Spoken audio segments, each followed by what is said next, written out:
नमस्कार, सुबह के 10 बज रहे हैं। आप देख रहे हैं आज सुबह आपके साथ मैं हूं अर्पिता आर्य। पीएम मोदी बीती रात जर्मनी में रह रहे भारतीयों से रूबरू हुए।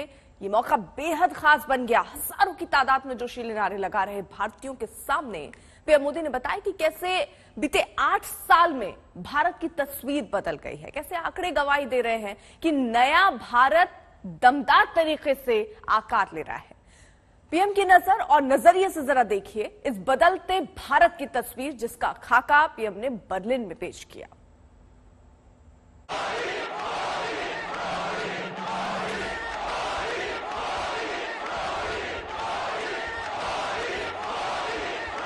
ये नए भारत की धमक है।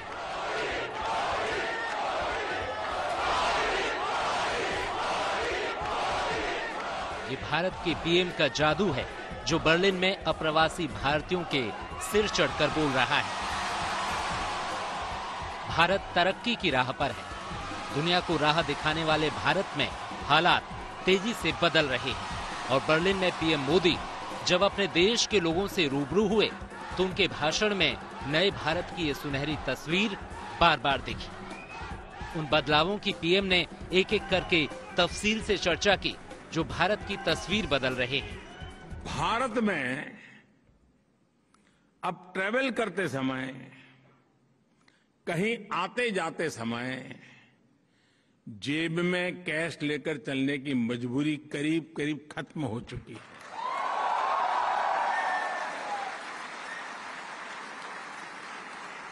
दूर सुदूर के गांव तक भी अपना मोबाइल फोन पर ही हर तरह के पेमेंट आपके लिए काफी है दोस्तों।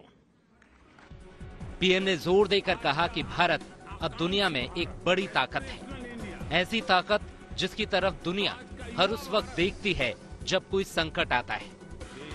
पीएम ने कोरोना से लेकर हाल की रूस यूक्रेन जंग की वजह से गेहूं के संकट का जिक्र किया और बताया कि कैसे इस मुश्किल घड़ी में भारत दुनिया का मददगार बनकर उभरा। आज विश्व में गेहूं की कमी का सामना दुनिया कर रही है। फूड सिक्योरिटी के लेकर के दुनिया में बड़े बड़े देश चिंतित है। उस समय हिंदुस्तान का किसान दुनिया का पेट भरने के लिए आगे आ रहा है।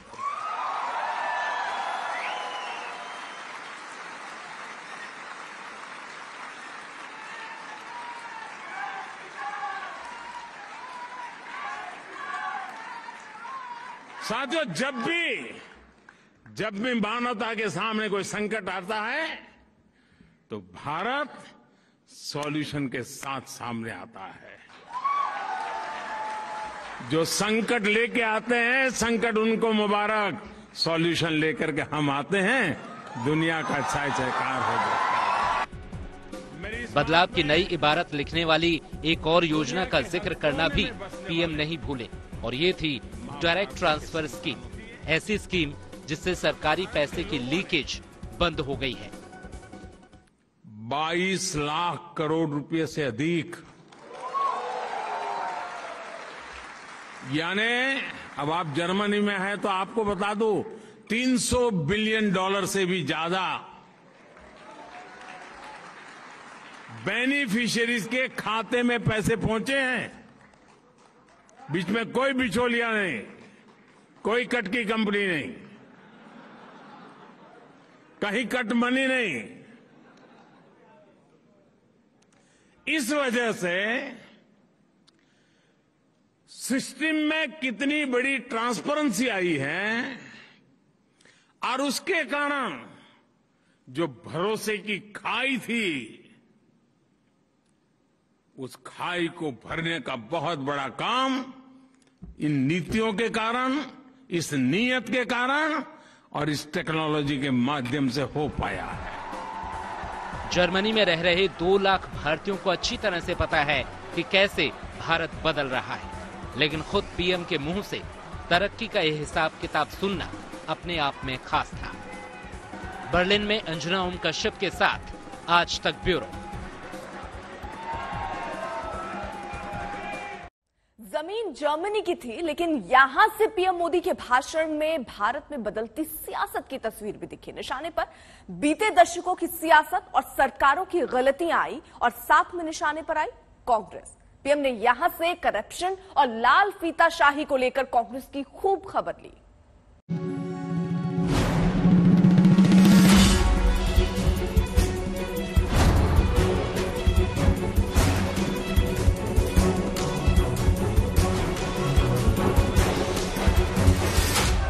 पीएम मोदी भारत में रहें या विदेशी धरती पर अपने लोगों से रूबरू होते रहें।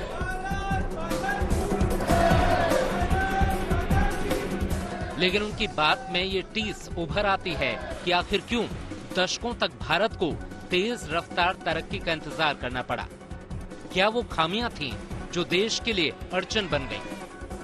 बर्लिन की धरती से भी पीएम ने उन खामियों का जिक्र किया और निशाने पर थी कांग्रेस। पीएम ने कांग्रेस का नाम तो नहीं लिया, लेकिन विकास के लिए जारी होने वाले सरकारी पैसे की बंदरबाट पर जमकर वार किया।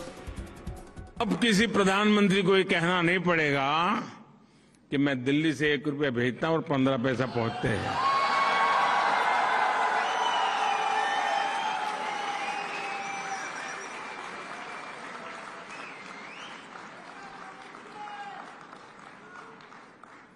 वो कौन सा पंजा था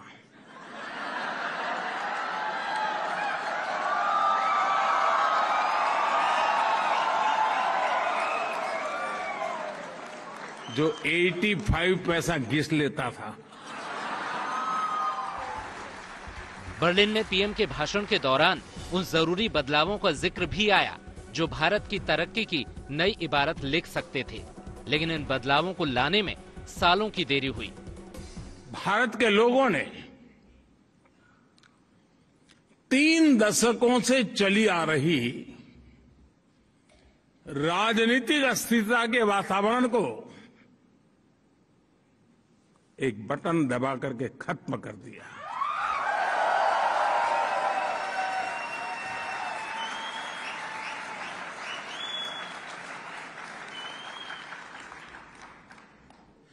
भारत के मतदाता को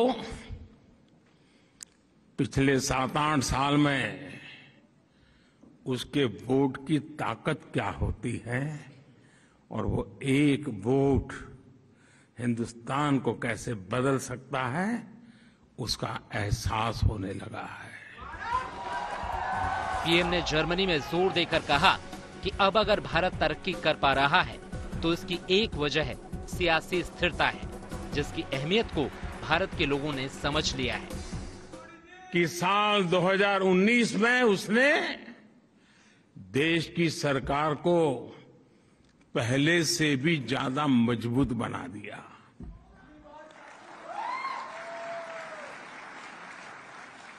भारत को चौतरफा आगे बढ़ाने के लिए जिस तरह की निर्णायक सरकार चाहिए, वैसी सरकार को ही भारत की जनता ने सत्ता सौंपी है। कुल मिलाकर जर्मनी में पीएम ने अपनी सरकार की रीति नीति पर बेबाक राय रखने के साथ ही विरोधियों को भी करारा जवाब दिया। बर्लिन से अंजना ओम कश्यप के साथ आज तक ब्यूरो। बर्लिन में सड़कों से लेकर भारतीयों के खास प्रोग्राम की जगह तक हर जगह मोदी मोदी के नारे गूंजे। मोदी को अपने बीच पाकर जर्मनी में रह रहे भारतीयों का जोश देखते ही बन रहा था। खास तौर पर नई पीढ़ी के भारतीयों ने तहे दिल से पीएम का स्वागत किया। पीएम के पूरे भाषण में बार बार तालियां बजती रही।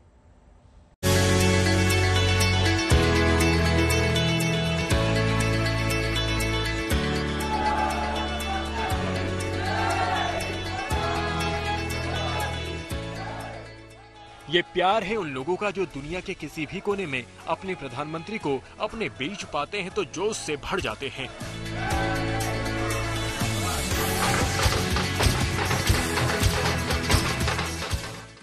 ये तस्वीरें दुनिया जहान में जहां भी प्रधानमंत्री जाते हैं वहां दिख जाती है और बर्लिन भी इसका अपवाद नहीं था।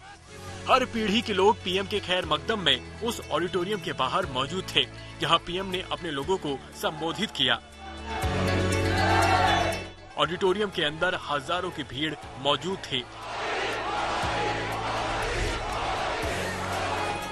तो प्रधानमंत्री की एक झलक पाने के लिए बाहर भी एनआरआई मौजूद थे।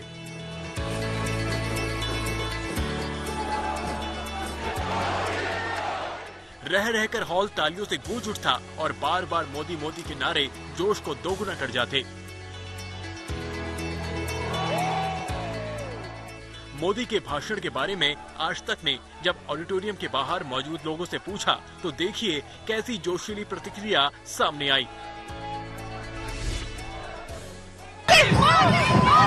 It's for our festival, a great festival. Modi, Modi, Modi, Modi, Modi, Modi, Modi, Modi, Modi, Modi, Modi, Modi, Modi, Modi. Kashmiri Pandit hai, and we are so proud that he did it for us. सबने that we have फिलहाल रह गया क्या मिल नहीं पाए। कुछ और लोग यहाँ पर मौजूद हैं, उनको लेकर आते हैं। आपको जरा गरबा जो यहाँ पर हो रहा था उसका भी जोश दिखाते हैं। ये देखिए, आप लोगों ने भी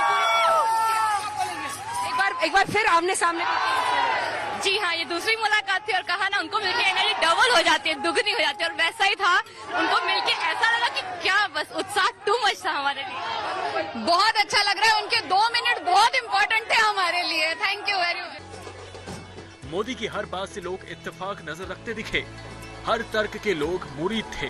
मोदी ने लोगों को उम्मीदों से भर दिया। लोगों के बीच गए, उनसे बात की और उनका हौसला बढ़ाया। के लिए कोई कोरियोग्राफी नहीं लगती, सिर्फ मोदी जी एंड म्यूजिक लगता है।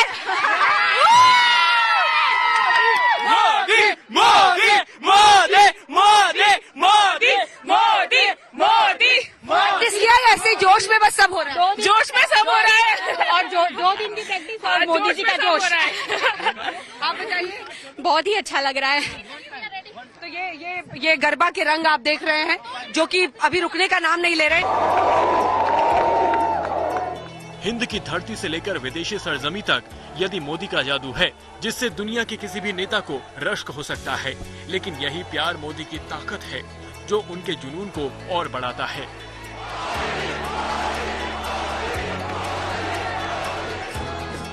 बर्लिन से अंजना ओम कश्यप, आज तक। इमरान खान भारत की स्वतंत्र विदेश नीति की तारीफ करते करते सत्ता से बेदखल हो गए। दुश्मन का यूं दाद देना हर भारतीय के लिए गर्व का विषय हो सकता है, लेकिन जिस तरह से भारतीय प्रधानमंत्री ने रूस को लेकर शांति की हिमायत की, बिना रूस का नाम लिए युद्ध रोकने की बात कही, उसने दिखा दिया कि आज के दौर में भारत पर दबाव डालना अब असंभव है।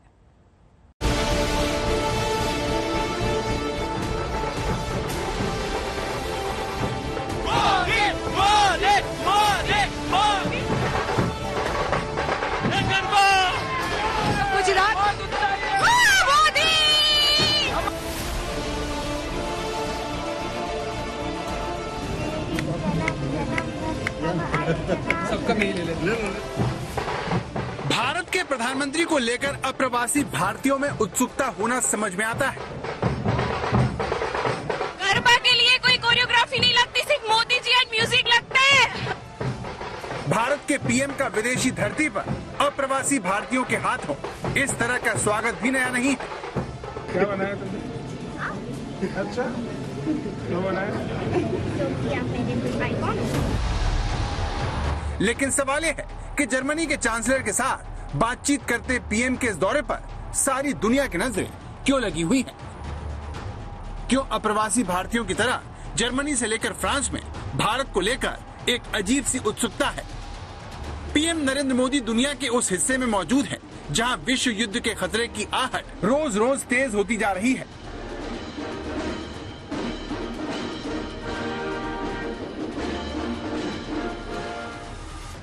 परमाणु युद्ध के डर के कारण भारत पर रूस को रास्ते पर लाने का दबाव बढ़ता ही जा रहा है, लेकिन प्रधानमंत्री मोदी ने जर्मन चांसलर से मुलाकात के बाद ये साफ कर दिया कि भारत का जो स्टैंड है वो बदलेगा नहीं। यूक्रेन के संकट के आरंभ से ही हमने तुरंत युद्ध विराम का आह्वान किया और इस बात पर जोर दिया था कि विवाद को सुलझाने के लिए बातचीत ही एकमात्र उपाय है। हमारा मानना है कि इस युद्ध में कोई विजयी पार्टी नहीं होगी, सभी को नुकसान होगा। इसलिए हम शांति के पक्ष में हैं। अपने 3 दिनों के दौरे में पीएम मोदी जर्मनी के बाद डेनमार्क और फ्रांस जाने वाले हैं, लेकिन इस दौरान वो एक साथ 7 देशों को साधेंगे, जिसमें फिनलैंड भी शामिल है, जो आजकल पुतिन की आंखों की किरकिरी बना हुआ है। यूरोप की इस यात्रा में PM Narendra Modi German chancellor से तो मिले ही, इसके अलावा वो डेनमार्क के पीएम और फ्रांस के राष्ट्रपति से भी मुलाकात करेंगे। लेकिन कोपेनहेगन में आयोजित दूसरी इंडो नॉर्डिक समिट वो फिनलैंड, स्वीडन, आइसलैंड और नॉर्वे के प्रधानमंत्रियों से मुलाकात करेंगे। बड़ी बात यह है कि फिनलैंड और स्वीडन रूस से डरकर नाटो में शामिल होना चाहते हैं, जिसने उन्हें पुतिन के निशाने पर ला दिया है। अब सवाल यह है कि जब रूस पर चुप्पी को लेकर भारत सवालों के घेरे में है, रूस की तरफ से परमाणु युद्ध की धमकियों से उसका साथ देना भारत के लिए भी मुश्किल होता जा रहा है, तब भारतीय पीएम नरेंद्र मोदी जर्मनी क्यों गए और क्यों रूस का विरोध कर रहे ये सारे देश भारत के पीएम के दौरे को इतनी अहमियत दे रहे हैं? इसकी सबसे बड़ी वजह दुनिया में भारत की बढ़ती अहमियत और उसकी स्वतंत्र विदेश नीति है। दुनिया को एहसास हो गया है कि भारत किसी गुट का हिस्सा नहीं है, इसीलिए उसने खुद को निष्पक्ष साबित कर दिया है। शायद इसकी वजह से ही रूस से भारत को अलग करने के लिए जर्मनी समेत पूरा यूरोप भारत को रिझाने में लग गया है। रूस के दोस्तों को तोड़ने के लिए जर्मन चांसलर इस बार भारत को G7 की बैठक में विशेष अतिथि के रूप में बुलाने की योजना बना रहे हैं। जर्मनी की कोशिश है कि अगले महीने होने वाली G7 की शिखर बैठक में पीएम मोदी को बुलाकर यूक्रेन में तबाही मचा रहे रूस के खिलाफ एक व्यापक अंतर्राष्ट्रीय गठबंधन बनाया जा सके। देखिए, हिंदुस्तान की जो यूक्रेन की लड़ाई पे जो हमारा स्टैंड है वो आस्ता आस्ता थोड़ा थोड़ा बदला है। बोरिस जॉनसन के साथ बातचीत में सिर्फ इतना नहीं हमने कहा, हमने ये भी कहा कि किसी देश की जो सरहद है, टेरिटोरियल इंटेग्रिटी, उस पे किसी और को आक्रमण करने का हक नहीं है, उसकी सॉवरेनिटी पे आक्रमण करने का हक नहीं है। अब वो सीधा इशारा रूस पे था, नाम नहीं दिया हमने रूस का। सो थोड़ा थोड़ा हिंदुस्तान ने एडजस्ट किया है, तो करना पड़ेगा, उसमें कोई गलत बात नहीं है। लेकिन ये जो इनका दौरा है प्रधानमंत्री का, ये इसलिए है कि ये दिखाना चाहते हैं कि जो हमारे रिश्ते हैं इन देशों के साथ, उन पे जो हमारा यूक्रेन पे स्टैंड है उसका असर नहीं पड़ेगा। डेनमार्क जैसे स्कैंडिनेवियाई देश भी भारत के जरिए रूस से संपर्क करने के हिमायती हैं। स्वीडन और फिनलैंड भले ही नाटो में शामिल होकर रूस को नाराज करने का जोखिम उठा रहे हों, लेकिन वो रूस के करीबी दोस्त भारत के जरिए अपने सबसे बड़े दुश्मन के साथ संतुलन स्थापित करना चाहते हैं। इसी बात ने भारत के लिए रूस यूक्रेन युद्ध को आपदा में अवसर वाला माहौल तैयार कर दिया है। हम तो शांति के साथ खड़े हुए हैं, शांति वहां पर होनी चाहिए, जो युद्ध है वो बंद होना चाहिए और इसका समाधान डिप्लोमेसी और डायलॉग से होना चाहिए। दुनिया जानती है कि भारत ही चीन का जवाब है, चाहे अपनी कंपनियों के लिए बाजार हो या फिर कच्चे माल की सप्लाई का केंद्र। भारत चीन के मुकाबले ज्यादा भरोसेमंद है। इसलिए यूरोपीय यूनियन ने भारत के साथ India EU trade and technology council की पेशकश कर दी। ये एक ऐसी रणनीतिक व्यवस्था है जो व्यापार, विश्वसनीय टेक्नोलॉजी और सुरक्षा की मिली जुली चुनौतियों से निपटने में मदद करेगी। EU ने अमेरिका के बाद इस व्यवस्था को दूसरी बार सिर्फ भारत के साथ बनाया है। इसी तरह यूनाइटेड किंगडम के पीएम बोरिस जॉनसन और यूरोपियन यूनियन की चीफ का भारत आना, रायसीना डायलॉग में यूरोपियन यूनियन के नेताओं की भरमार होना और पीएम मोदी के जर्मनी, डेनमार्क और फ्रांस के दौरे ने बता दिया है कि बदले माहौल में भी भारत और यूरोपीय देशों के रिश्ते पहले जैसे ही हैं। इस वर्ष की मेरी पहली विदेश यात्रा जर्मनी में हो रही है। इस वर्ष के शुरुआत में किसी विदेशी लीडर के साथ मेरी पहली टेलीफोन वार्ता भी मेरे मित्र चांसलर शोर्ज के साथ हुई थी। चांसलर शोर्ज के लिए भी आज की भारत जर्मनी आईजीसी इस वर्ष की किसी भी देश के साथ पहली आईजीसी है। ये कई फर्स्ट दर्शाते हैं कि भारत और जर्मनी दोनों ही देश इस महत्वपूर्ण पार्टनरशिप को कितनी प्राथमिकता दे रहे हैं। भारत की बढ़ती ताकत का ही नतीजा है कि यूरोप को इस बात का एहसास हो गया है कि रूस को अलग थलग करने के लिए उनकी योजना भारत को बिना केंद्र में लिए पूरी नहीं हो पाएगी। बर्लिन से अंजना ओम कश्यप के साथ आज तक ब्यूरो। यूक्रेन युद्ध के दौरान भारत संकट मोचक बन सकता है। दुनिया को सिर्फ युद्ध से ही नहीं बल्कि युद्ध के साइड इफेक्ट्स से भी बचा सकता है। बीते कुछ हफ्तों में भारत की तटस्थ विदेश नीति की सराहना पूरी दुनिया ने की। दरअसल मोदी का मंत्र एकदम क्लियर है, मोदी का संदेश एकदम स्पष्ट है।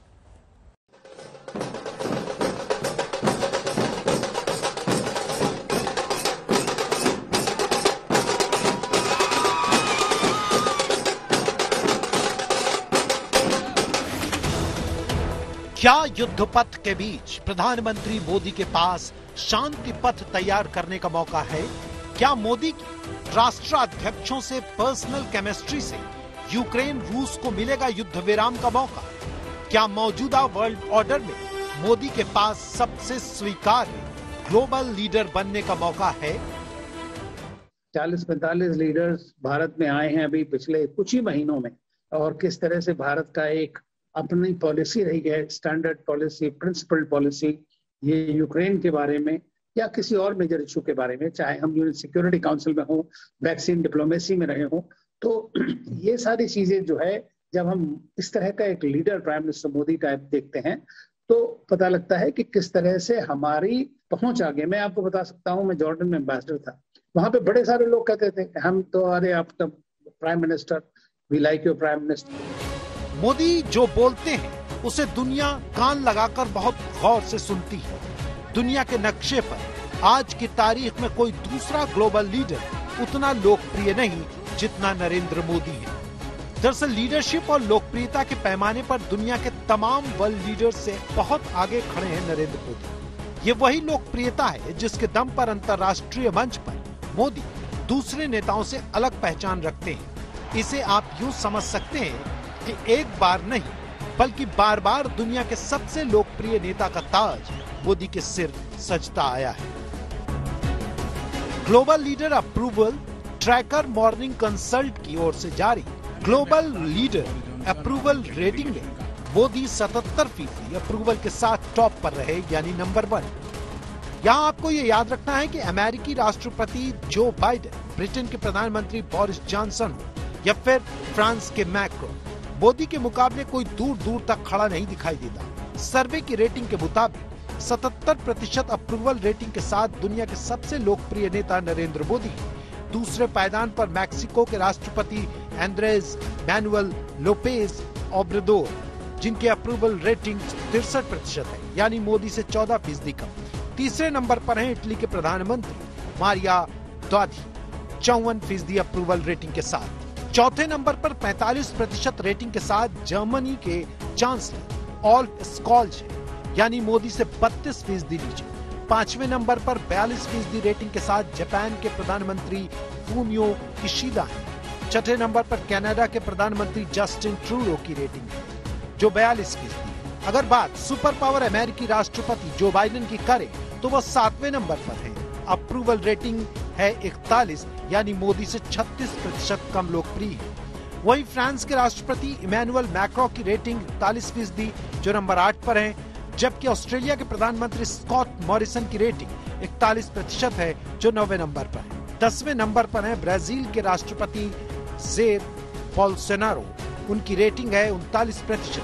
वहीं ब्रिटेन के प्रधानमंत्री 11वें नंबर पर हैं, उनकी रेटिंग है 33%। ये रेटिंग मोदी के कद और उनकी दुनिया भर में प्रतिष्ठा का एक सूचक है। मोदी जब अपने काउंटर पार्ट के साथ टेबल पर बैठते हैं तो इसका असर होता है। मोदी की बात को दुनिया बहुत सीरियसली लेती है। इस वक्त दुनिया जो है, चूंकि एक तरह से मैं समझता हूँ शीत युद्ध की तरफ दोबारा बढ़ रही है, तो ऐसे में भारत को फिर एक मौका मिला है जिसमें वो एक कंट्रीज जो स्ट्रेटेजिक ऑटोनॉमी के रूप में है, जो कंट्रीज अपनी इंडिपेंडेंस चाहते हैं फॉरेन पॉलिसी में, उनका एक लीडर बन के इमर्ज हो सके। और मैं समझता हूँ ये काम प्रधानमंत्री मोदी के नेतृत्व में ज्यादा अच्छी तरह हो पाए। दुनिया भर में मोदी जहाँ जाते हैं वहाँ उनको लेकर लोगों का क्रेज दिखता है, लेकिन मोदी इस क्रेज के पीछे 130 करोड़ भारतीयों की ताकत बताते हैं। मैं चाहूंगा कि यहां पर रहने वाले पासपोर्ट का रंग कोई भी क्यों न हो,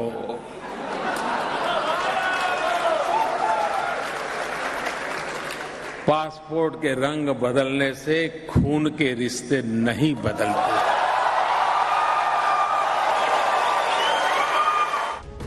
दुनिया के तमाम ताकतवर देशों के राष्ट्राध्यक्षों से मोदी की पर्सनल केमिस्ट्री है। ये केमिस्ट्री कई बार दो मुल्कों के रिश्तों को ट्रेडिशनल सोच से अलग एक नए आयाम तक पहुंचा देती है, क्योंकि मोदी का मतलब दुनिया के सबसे बड़े लोकतंत्र का सबसे बड़ा नेता। जो डेमोक्रेसी में नंबर्स काउंट करते हैं, तो अगर आपकी सरकार जो है कोलिशन सरकार हो या आपकी सरकार जो है जिसमें 1-2 वोट से गिर सके, कभी जैसा कई कंट्रीज में है और बार बार वहाँ चेंजेस होते हैं, तो एक तरह की जो एक पॉलिसी की कंटिन्यूटी कहिए या फोकस कहिए पॉलिसी पे, खासतौर से विदेश नीति पे, तो वो थोड़ा बहुत बदल जाता है, क्योंकि फिर आप हर समय डोमेस्टिक पॉलिसीज के बारे में अपनी कुर्सी बचाने के चक्कर में, अपनी गवर्नमेंट बचाने के चक्कर में लगे रहते हैं। तो आज जब एक बड़ा पावरफुल देश भारत इतना आज एक इमर्जिंग पावर नहीं है, भारत एक खुद में पावर है जिसको दुनिया आज देखती है। विदेशी नीति के जानकार मानते हैं कि नरेंद्र मोदी दुनिया में एक ऐसे लीडर हैं जिनके रिश्ते दुनिया के तमाम देशों के राष्ट्राध्यक्षों से हैं। अगर मोदी अपनी दोस्ती का इस्तेमाल दुनिया के लिए शांति पथ तैयार करने के लिए करें, तो यूक्रेन और रूस युद्ध की तकदीर और तस्वीर बदल सकती है। बर्लिन से अंजना ओम कश्यप के साथ आज तक ब्यूरो। इस वक्त पूरी दुनिया आज भारत की तरफ टकटकी लगाकर देख रही है। कुछ दिन पहले ब्रिटेन के प्रधानमंत्री भारत से लौटे हैं। अमेरिकी राष्ट्रपति बाइडेन लगातार मोदी से वार्ता कर रहे हैं, तो रूस के साथ ही भारत बातचीत का रास्ता खोले हुए, यानी दुनिया के नक्शे पर मौजूद जो काम आज भारत कर सकता है वैसा कोई नहीं कर सकता। एक राष्ट्र होने के साथ ही एक महान परंपरा है, एक वैचारिक अधिष्ठान है, एक संस्कार की सरिता है।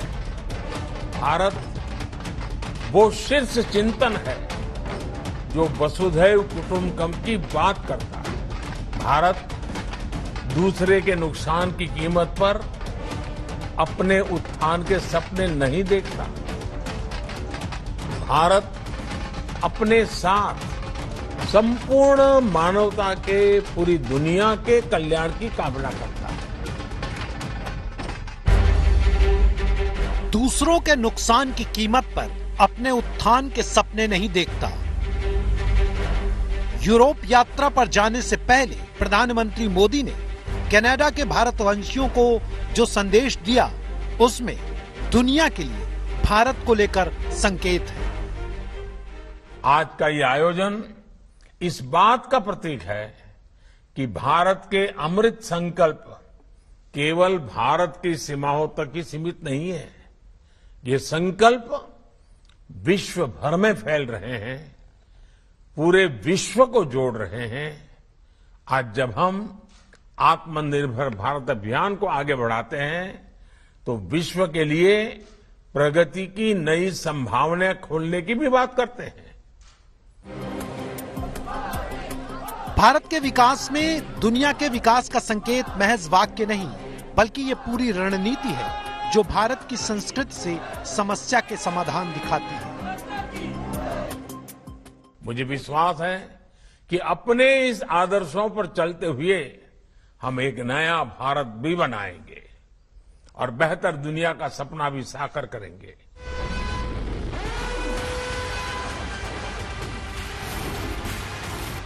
रूस यूक्रेन युद्ध में जब पूरा यूरोप एक अजीब गफलत में फंसा हुआ है कि वो यूक्रेन का साथ दे या रूस का साथ छोड़े, रूस हमलावर है, उस पर दुनिया के सबसे कड़े प्रतिबंध लगे हैं, लेकिन फिर भी वो अपने संसाधनों के बल पर यूरोप के धनाढ्य और ताकतवर देशों को महंगाई और आर्थिक बदहाली के दलदल में धकेल रहा है।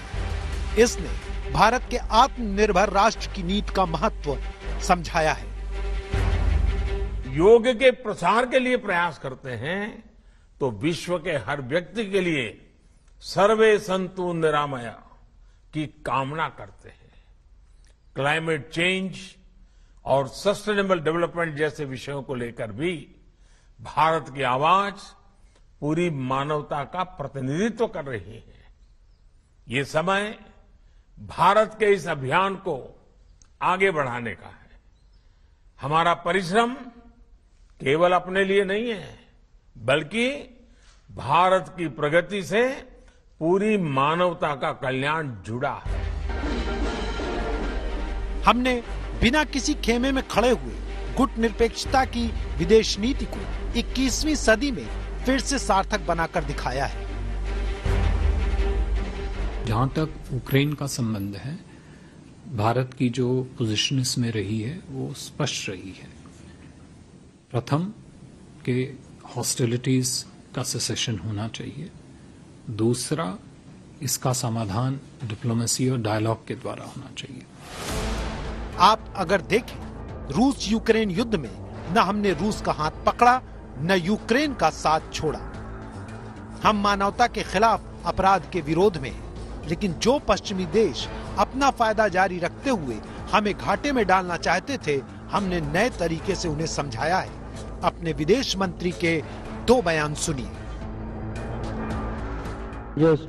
Which we faced in Asia, and if I were to put those very challenges in terms of principles, I mean, when a rules-based order was under challenge in Asia, the advice we got from Europe is do more trade.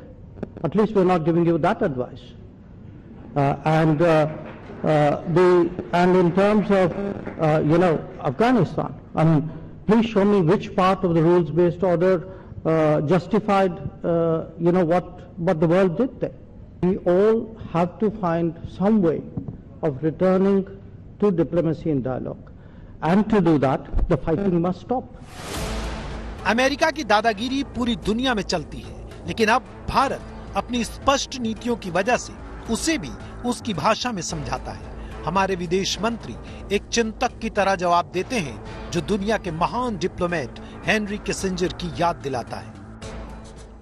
If you are looking at energy purchases from Russia, I would suggest that your attention should be focused on Europe, which probably we do buy some energy which is necessary for our energy security, but I suspect looking at the figures, probably our total purchases for the month would be less than what Europe does in an afternoon.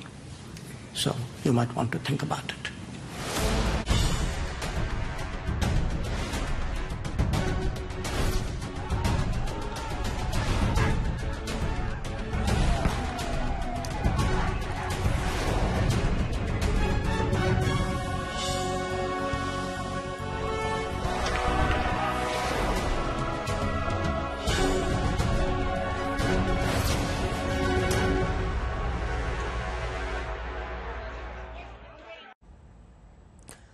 और अब रुख एक बड़ी खबर का। जोधपुर में ईद पर कोहराम मचा हुआ है। सुबह फिर उपद्रवियों ने पत्थरबाजी और गाड़ियों में तोड़फोड़ की और ईद की नमाज के बाद चौक पर भारी भीड़ जुट गई है और नारेबाजी करने लगी। भीड़ को तितर बितर करने के लिए पुलिस ने जमकर डंडे चलाए। पूरे इलाके में तनाव बना हुआ है। इस बीच प्रशासन ने चौक पर वापस तिरंगा झंडा लगा दिया।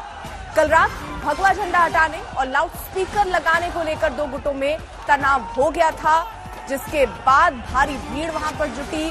भीड़ को तितर बितर और उनको हटाने के लिए लाठियां भी बरसानी पड़ी पुलिस को।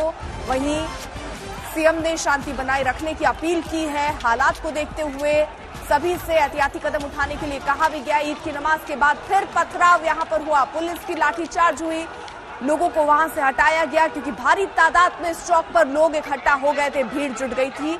पत्थरबाजी और नारेबाजी यहां पर चल रही थी, जिसके बाद पुलिस ने मोर्चा संभाला। तो जोधपुर में ईद पर कोहराम मचा हुआ है। सुबह फिर उपद्रवियों ने पत्थरबाजी और गाड़ियों में कुछ गाड़ियां जो वहां खड़ी थी उन पर तोड़फोड़ की। ईद की नमाज के बाद चौक पर भारी भीड़ जुट गई और नारेबाजी करने लगी। भीड़ को तितर बितर करने के लिए पुलिस ने जमकर वहां पर डंडे चलाए।